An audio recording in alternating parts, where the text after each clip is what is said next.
What's up everyone, this is going to be a quick and dirty tutorial on how to do a strat called fast BirdTuT in Tanked Up Trouble.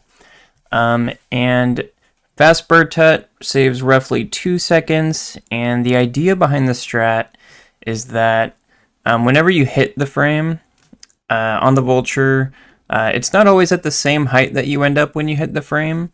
And your height is really important for this stage because it's going to determine how long you need to wait to get under some of the bees that are in your way towards the end of the stage. For reference, Diddy drops 1 pixel every 256 frames, I believe. So depending on what height you get initially when you hit the frame, you may or may not need to wait longer to make sure that you get under those bees safely.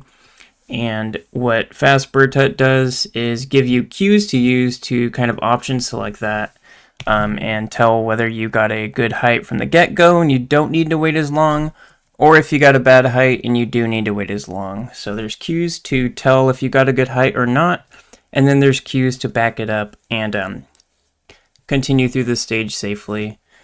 So let's go ahead and take a look at this. So go ahead and do your BirdTuT setup of choice. Boom, hit the frame. It's pretty hard to tell exactly what height you're at when the screen is moving so quickly. So these are going to be the cues that we're going to use to stay consistent. Do a pretty quick wiggle around that bee. Stay centered with this tire. And then once that beaver fully drops off screen, head to the right. Now if we grab the N here, we're going to need to stop and wiggle for a little bit. That's one of the most important parts. The N is basically going to be your cue for whether or not you got a low height initially, or you need to wiggle a bit longer next to those bees. So let's say we grab the N here, just going back a little bit. And we're going to use these bees as a reference, so they're going to go up right as we come on screen.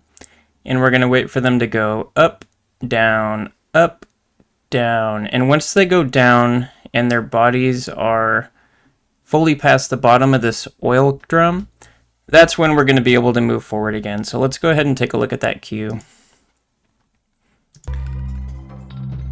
So here we grab the N, we realize we're too high, so we wait for the bees up, down, and then we go. And that should make us have enough height downwards to get under those bees safely. Now let's go ahead and take a look at what that strat looks like when you actually get a low height off the frame. So again, do your BirdTuT setup of choice. Can't really tell how high we are, but we're going to use these same cues here. Quickly wiggle past this bee. Wiggle aligned with that tire until the beaver drops completely off screen. And then we don't grab the N here, but we're going to do an extra quick little wiggle there just to make sure we safely get under the bees. It is possible to go under the N and still hit the bees, but if you do a very quick wiggle afterwards, you should never hit the bees. One other thing I'd like to point out is bees often cause lag. So usually if I want to do the extra wiggle after the N, I wait until these 2 bees are off screen before I do that, just to make sure I don't get any additional lag frames. But yeah, that's basically it. It's good to... One other thing I want to point out is it's good to stick to the cue with the tire as is. Here. Like if you wait a little bit longer than this, I find that it doesn't often give you a higher chance of going under the N. Because I don't think it passes you over the next cycle of those 256 frames that you need to drop a pixel.